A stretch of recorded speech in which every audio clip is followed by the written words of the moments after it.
Which of the world's wiseacres, I wonder, was responsible for the aphorism that the best things in life are to be found at its edges? It's too vague, of course.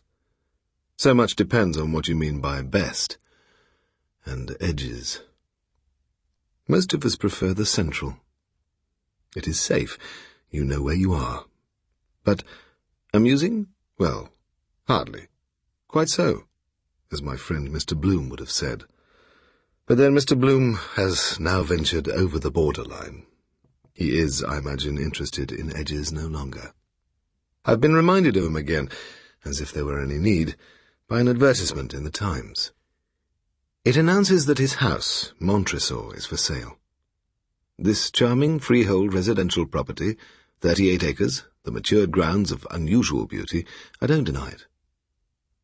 But was it quite discreet to describe the house as imposing?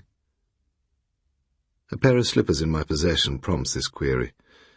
It is important in such matters to be clear and precise, and, alas, all I can say about Mr. Bloom can only be vague and inconclusive, as indeed he was.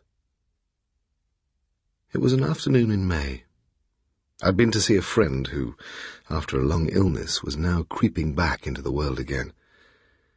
It is a relief to leave a sick room, to breathe freely again after that stagnant atmosphere. I even found myself whistling as I climbed into my two-seater. I released the brake. She leapt to life. I felt adventurous. It would be miserably unenterprising to go back by the way I'd come. I would just chance my way home. 2 or 3 miles further on, I caught my first glimpse of Mr. Bloom's house, of Montresor, and the mere quiet, diffident looks of it brought me instantly to a standstill. Imposing. It must have been built around 1750, and at second sight was merely of pleasing proportions. To all appearance, it was vacant. High-grown trees towered around it, chiefly chestnuts. The sun had set, and a diffused light hung over the walls and roof. I had been debating whether to approach nearer on foot or to drive boldly in. I chose the second alternative, with a faint notion in my mind perhaps that it would ensure me, if necessary, a speedier retreat. But then premonitions are apt to display themselves a little clearer in retrospect. Anyhow, if I had walked up to the house, that night would not have been spent with Mr. Bloom. But it looked harmless enough, and I drove under the chestnut trees to the entrance. I sat on in the car, idly surveying the scene. No notice whatever seemed to have been taken of my intrusion. So presently I got out, and mooned off to the end of the shallow stone-vase terrace. Only a dense shrubbery beyond. I sighed and turned back. I came to the conclusion that the place was unoccupied. Indeed, my foot was actually on the step of the car when, as if at a summons, I turned my head and discovered not only that the door was now open, but that a figure, Mr. Bloom's, was standing on the threshold. Mr. Bloom. A memorable figure. He was well over 6 feet in height. He was both stout and fat, and his clothes hung loosely upon him. A black morning coat and waistcoat, brown trousers and well-cut boots. His head was bald, but his face was bushily bearded. He was surveying me from under very powerful magnifying spectacles. "Are you interested in my house?" he was saying. I made the lamest apologies, adding some trivial comment on the picturesqueness of the scene. But of this I am certain. The one thing uppermost in my mind, even at this stage in our brief acquaintance, was the desire not to continue it. Far from countenancing this inclination, however, Mr. Bloom was suggesting that I should come in. There was a suppressed eagerness in the eyes behind those glasses. And yet, even so, why should I have distrusted him? He pushed the door open. The glimpse within decided me. For the hall beyond was peculiarly attractive. It was panelled in light wood, the carving on its pilasters tinged with gilt. Empty, it would have been a fascinating room, but just now it was grotesquely packed with old furniture. It might have been some antique dealer's interior, prepared for a moonlight flit. But having thus enticed me in under his roof, Mr. Bloom rapidly motioned me on. At the dusky twist of the corridor I found him awaiting me, his hand on an inner door. "This is the study," he informed me. "One moment, though. I think I neglected to shut the outer door." Dimmed old Persian rugs lay on the floor. There was a large writing table. The immense armchairs were covered in vermilion Morocco leather, and the walls were lined with books. The lofty chimney-piece was surmounted by mouldings in plaster, some pagan scene. I was looking out of the long windows when Mr. Bloom reappeared. "You are a lover of books," he was murmuring, and we were soon conversing amiably enough on the diversions of literature. At last I bluntly held out my hand, and in spite of his protestations, made my way out of the room. Mr. Bloom followed me, cooing his regrets that I could spare him no more time. "The garden, my china." I persisted nevertheless, and myself opened the outer door, and there, in the twilight, sat my car. I had actually taken my seat in it, when I noticed that in a moment of absent-mindedness I must not only have locked the gears, but that the Yale gear key was missing. I searched my pockets, leapt out and searched them again, and not only in vain, but without the faintest recollection of having even touched the key. I turned to Mr. Bloom. He was watching my efforts with an almost paternal concern. "I've mislaid the key." "Is it of importance?" "It's the gear key," I snapped. "She's fixed, immovable, useless. I wish to heaven I—" "Most vexatious, dear me. Do you think by any chance, Mr. Dash, you can have put it into your pocket?" I stared at him. The suggestion was little short of imbecile, and yet he had evidently had the sagacity to look for my name on the licence. "Where's the nearest town?" I said. "The nearest... let me see. Come in again, we must get a map." I produced my own from the car, but only an owl could have read it in that light. There was no alternative. I followed Mr. Bloom into the house again, and on into his study.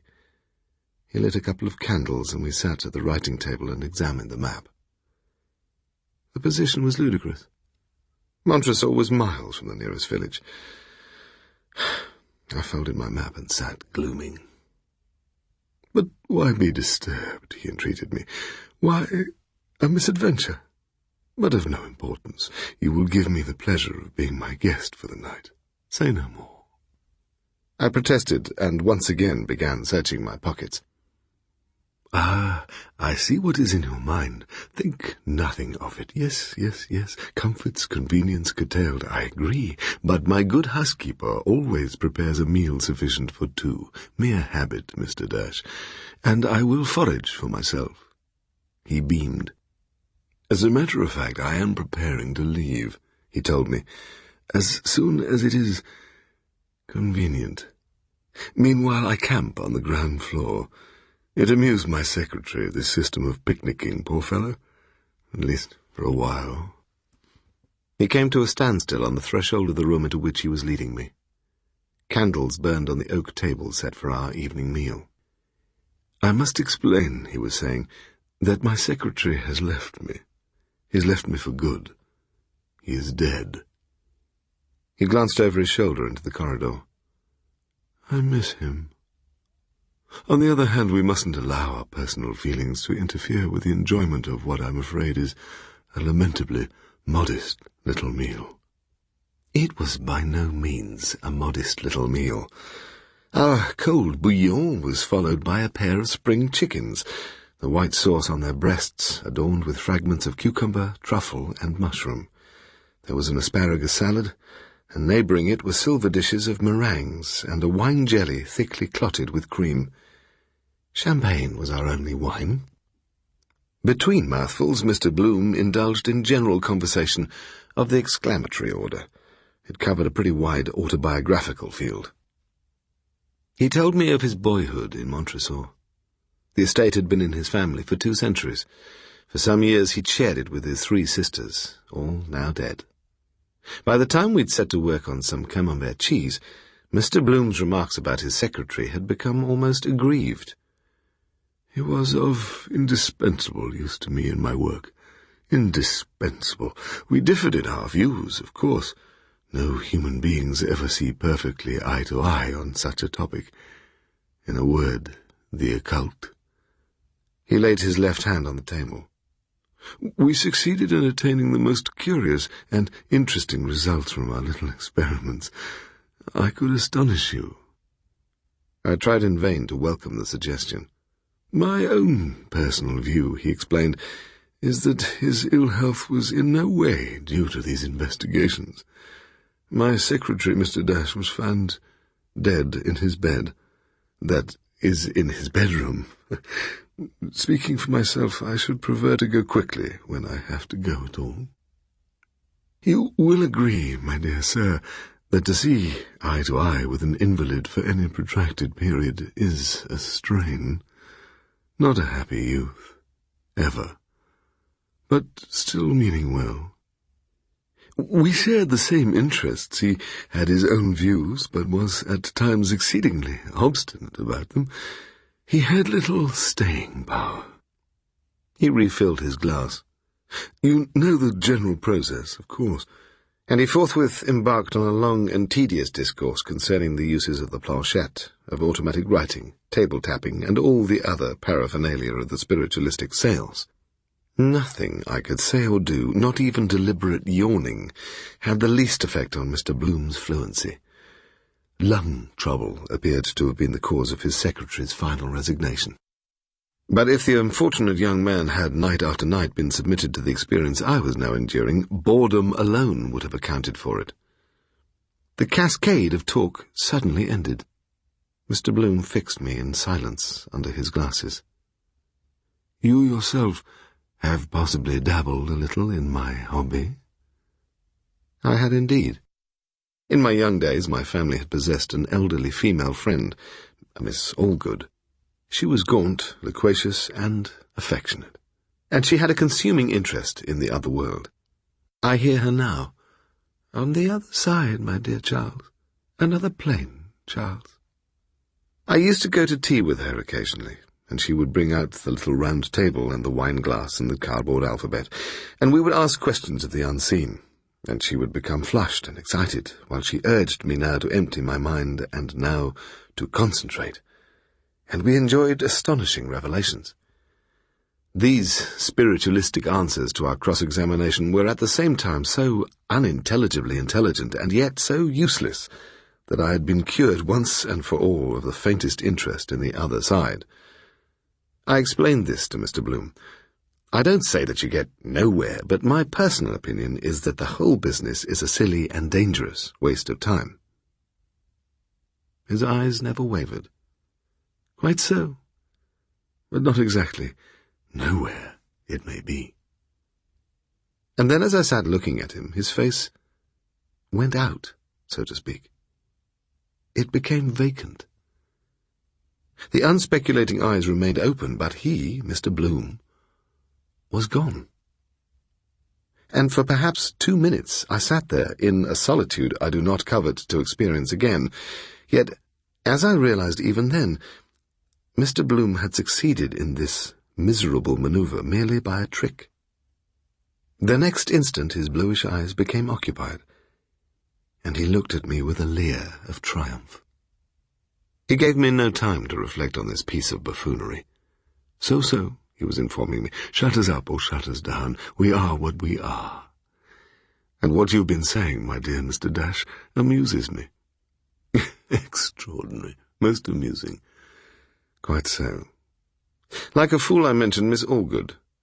I see. A superannuated novice. You pay your money and you take your choice. Pooh. Banal. I hotly defended my old friend. Ah, indeed, an old maid. Have no fear, Mr. Dash, she is not on my visiting list. With that he took out his watch, a gold half-hunter. Now, let me see. 9 o'clock. Just 9. We have a long evening before us. Believe me, I am exceedingly grateful for your company, and regret that. But I see you've already condoned an old man's foibles. There was something curiously aimless, even pathetic in the tone of that last remark. He rose from the table, with one of the candlesticks in his hand. In his study, a dusky moonlight loomed beyond the windows. And now, Mr. Dash, Your room. Where shall we be put? He stood looking at me. My secretary's now? But one has reluctances, perhaps. I myself sleep in here. He stepped across and drew aside a curtain hung between the bookcases. But there was not light enough to see beyond.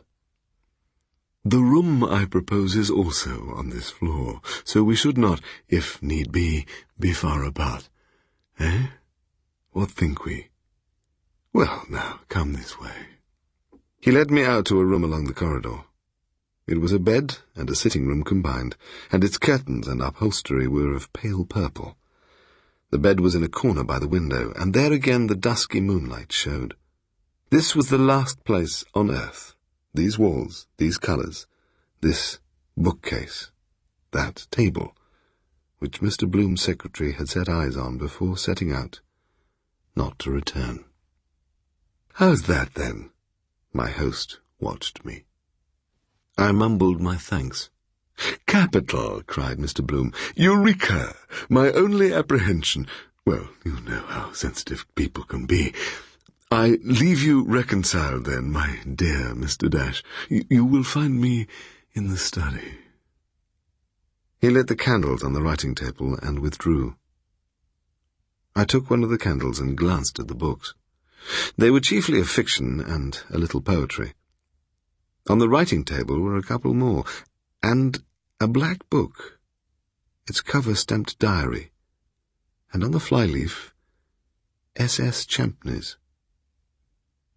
I turned to the last entry, dated just months before.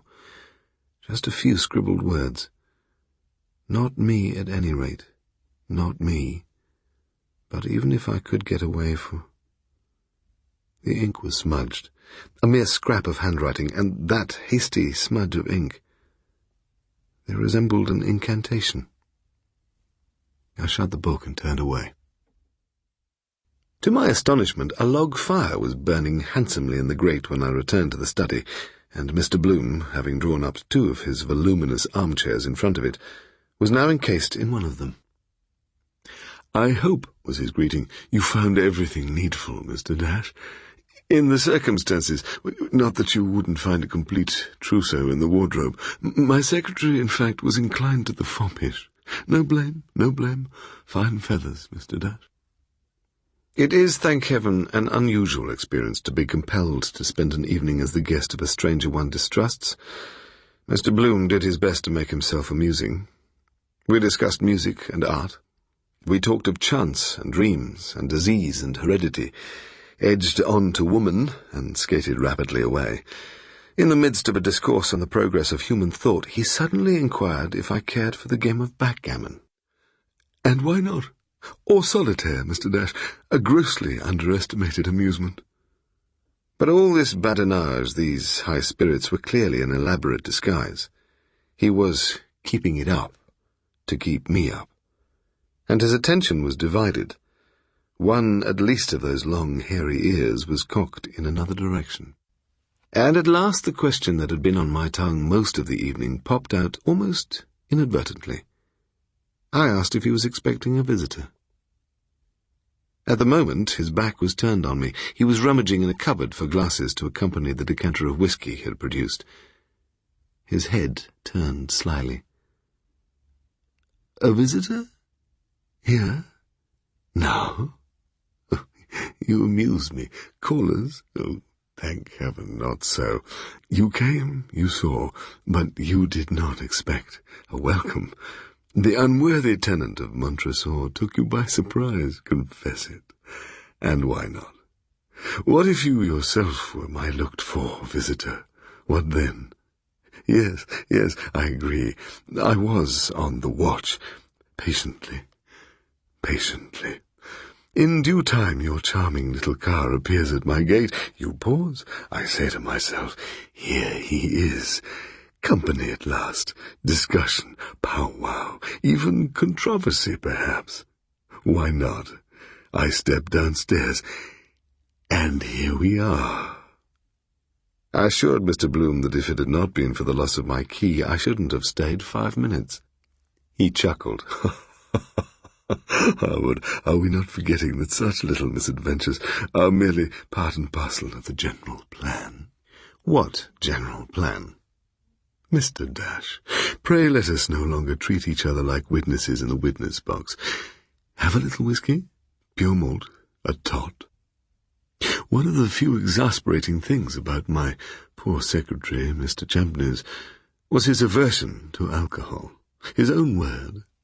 £300 a year, Mr. Dash, no less. And everything found. Soda water or Apollinaris? In sheer chagrin, I drank the stuff and rose to turn in. Not a bit of it. With covert glances at his watch, Mr. Bloom kept me there until it was long past midnight, and try as he might to conceal it, the disquietude that had peeped out earlier in the evening became more and more obvious. Once he raised his hand and openly sat listening. "Tell me, Mr. Dash, was I deceived into thinking I heard a distant knocking? In a house as large as this, articles of some value, we read of violence." I inquired with clumsy irony if there would be anything remarkable in a knocking. "Don't your friends from the other side ever volunteer a rap or two on their own account?" "A rap or two?" He echoed me blandly, but his lips trembled. I had had enough, and this time had my way. He accompanied me to the door of the study and held out his hand. "If by any chance you should want anything in the night, you will remember where to find me. I'm in there," he pointed. "And now our evening is at an end, but who knows? Never matter. What must come, comes." At last I was free. I made my way to Mr. Champney's bedroom and locked the door. The one thing in my mind was relief at finding myself alone again. No talker has ever more completely exhausted me than Mr. Bloom. Half dressed, I lay down on the bed, drew its purple quilt over me, after all Mr. Bloom's secretary had not died in it, and blew out my candle. I must have at once fallen asleep. And now, as if in a moment, I was awake again, wide awake. Night had gone, the creeping grey dawn was at the window. I lay there, stiff and cold, eyeing the door. And then I heard the sound of voices at a distance. At that, a deadly chill came over me. I stepped soundlessly onto the floor, looked about me, but in vain in the half-light for the coat I had been wearing the previous night, and slipped on instead a pair of Mr. Champney's slippers and the silk dressing-gown that hung on the door-hook. In these I was not exactly myself, but at any rate ready for action. I unlocked the door. The voices were more distinct now. One of them, I fancied, was Mr. Bloom's, but there was a curious similarity between them. It might have been Mr. Bloom talking to himself. I listened, but could detect no words. And then the talking ceased. There came a thump, and then, overhead, the sound as of someone retreating towards me. Inaction is unnerving, and yet I hesitated, detesting the thought of meeting Mr. Bloom again. But that risk had to be taken. I tiptoed along the corridor and looked into his study. The curtain between the bookcases was drawn aside. I crossed the room and looked in. Beside a chair on which a black morning coat had been flung was a small bed, half covered by a rug, and standing next to it a familiar pair of boots. On a table lay the miscellaneous contents, obviously, of Mr. Bloom's pockets. The old gold watch, a note-case, a silver toothpick, a bunch of keys. I see them all. But I see even more distinctly a Yale key. Never until this moment had it occurred to me that Mr. Bloom himself might have been responsible for the loss of my key, that he had in fact purloined it. I stole nearer and examined it. Was this mine? I was uncertain. I must risk it. The footsteps seemed now to be thumping down the stairs, and it was unmistakably his voice that I heard. "Yes, yes, coming, coming!" Well, I had no wish to meddle in any assignation. What, as I turned round, I was not prepared for was the spectacle of Mr. Bloom's bed. When I entered the room, I am certain that it had been empty. Not so now. The lower part was entirely flat, but on the pillow, the grey-flecked beard protruding over the turned-down sheet now showed what appeared to be the head of Mr. Bloom. It was a flawless facsimile, waxen, motionless. But it was not real. It was an hallucination. How induced is quite another matter, but it was inconceivably shocking. This house was not haunted. It was infested. Without another glance at the bed, I made my way as rapidly as possible to the door and broke into a run. Just as I had left her the previous evening, my car stood awaiting me beneath the porch. My heart literally stood still as I inserted the key. But all was well. The first faint purring of the engine was accompanied by the sound of a window being flung open. It was above me and behind me. I turned my head and detected a greyish figure standing within the trees, but he too may have been pure illusion. When I blinked and looked again, he was gone, but the gabbling was increasing overhead. In an instant I'd shot out from under the porch and was on my way down the drive, but to my utter confusion the gates at the end of it were heavily padlocked. I all but stripped the gears in my haste to retreat, and then, without so much as turning my head towards the house, I drove clean across the lawn.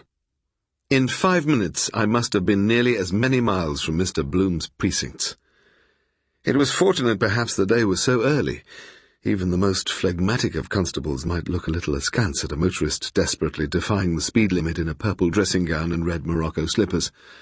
But I was innocent of robbery, for in exchange for these articles I had left behind a valuable jacket and a pair of leather shoes. I wonder what they'll fetch at the sale. I wonder if Mr. Bloom would have offered me Mr. Champney's £300 per annum if I had consented to stay. He was sorely in need, I'm afraid, of human company. But I ran away. Now it's too late to make amends. He has gone home, as we all shall, and taken his wages. And what troubles me is the thought of Miss Allgood. She dabbled her fingers in the obscure waters frequented by Mr. Bloom. I hate to think of the possibility of her meeting him. For whatever Mr. Bloom's company in his charming house may have consisted of, and here edges in the obscure problem of what the creatures of our thoughts are made on. And quite apart, too, from Mr. Bloom's character and effects, my chief quarrel with him was his scorn of my harmless old friend.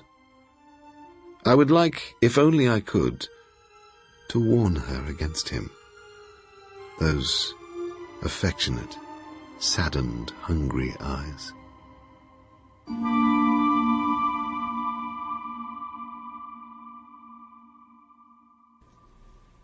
Anthony Head was reading A Recluse by Walter de la Mare. The producer was Lawrence Jackson.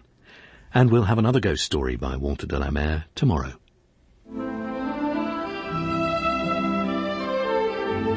Desert Island Discs Revisited on BBC Radio 4 Extra.